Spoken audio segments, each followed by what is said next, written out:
So I've seen you play many, many times, and you know, it seems like your influences are also your comparisons. I mean, you're influenced by Janice, but a lot of people say you remind them of Janice. I've heard people say that about you.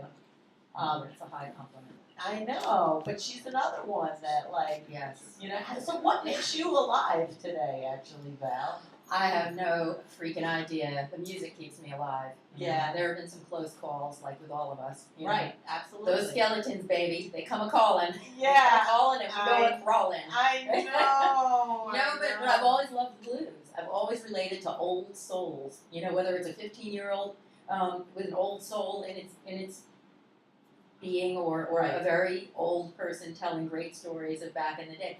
I relate to substance and heart and just that, you know, soul intent. I used to hang out at Dan Lynch on 2nd Avenue a lot. Right. I don't know if y'all remember the original Dan Lynch. What a happening place that was, man. You'd have like all kinds of, you know, people from all walks of life, and I would just write song lyrics on cocktail napkins, Right. And, you know, making observations of the people at the bar and the people falling off the bar, the people tending the bar and the people falling off the bar, Yeah. and whatnot, and the musicians and the wonderful, wonderful players that were there. So, you know, New York is just a kaleidoscopic array of poetry and commotion. It's the most amazing place to be as an artist. It's only, you know, people like you who are keeping the underground element of artists alive rather than corporatizing it and sort of diluting it.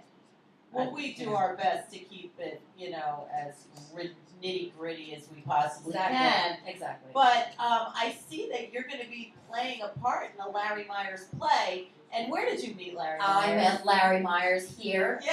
I met Larry. Yes. Yeah, I love when these connections happen Yeah. from Rew-who. It happens a lot. Larry, So yeah. he's a playwright that's been Yeah. a guest many times, Yeah. and he saw you here, and you saw him Mhm. here, and now you're going to be in one of his plays. Yeah, Penn State, cool. Pentagram. Now, what is that about? Is that Penn about State, Pentagram. Sandusky? Yeah, well, in a way, he's trying to Oh, not go directly for the jugular and scare people away with the issue at hand, because that's he's easily from done. Pennsylvania, I believe. Yeah, He's like he a went to Warhol. Penn State. Yeah, he Yeah. grew up in the town of the Warhols. Right. His cousin, like, yeah. And when he researches for a play, I mean, he goes there. He goes to the actual location and speaks to the people and really immerses himself. He's an amazing And creative he guy. never stops. It's like his mind makes, you know, circles around the universe 50 million times before the sun comes up the next So day. when are you in the play? I'm playing a mom of a coach, and I have a young son, and not the coach, but I have a young son who is compromised, shall we say. Oh, wow. So, and I have a lot of strong feelings about Well, you these have a issues. young son. Exactly, as the mother of a 4.5-year-old, and And he's really cute. he's Now almost you want ugly kids.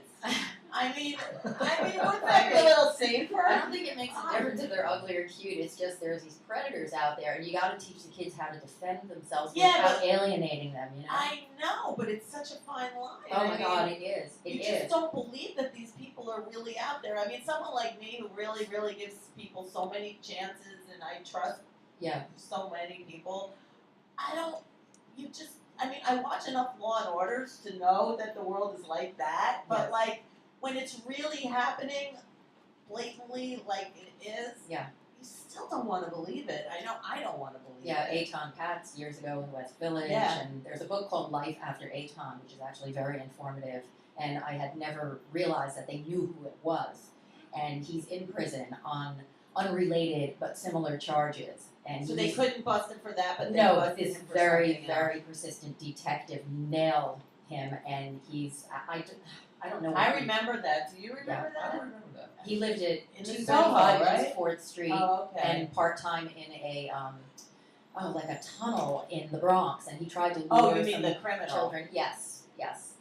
But the thing about Larry Myers' plays is we don't want to glorify the perpetrators anymore. You know, Right. we would like to redeem the victims. You know, because it's somehow in our media with all these wonderful, you know, newspapers like the Star and the Slut Walk is something that's doing something like that. Oh, really? Yeah, it's women that, you know, they say that women ask for it, you know, like no matter what. And I just saw a picture of a girl today wearing like a t-shirt and jeans with a big sign, "This is what I was wearing when it happened. So like, tell me I asked for it." She was like, "Is Tom, you know," and the whole point is just bringing attention. Why can't a girl? I mean, I know this isn't kids and stuff, but it's the same thing. Like, why should you not be able to dress the way you want and say that you're asking for it? You know? I don't know. True that.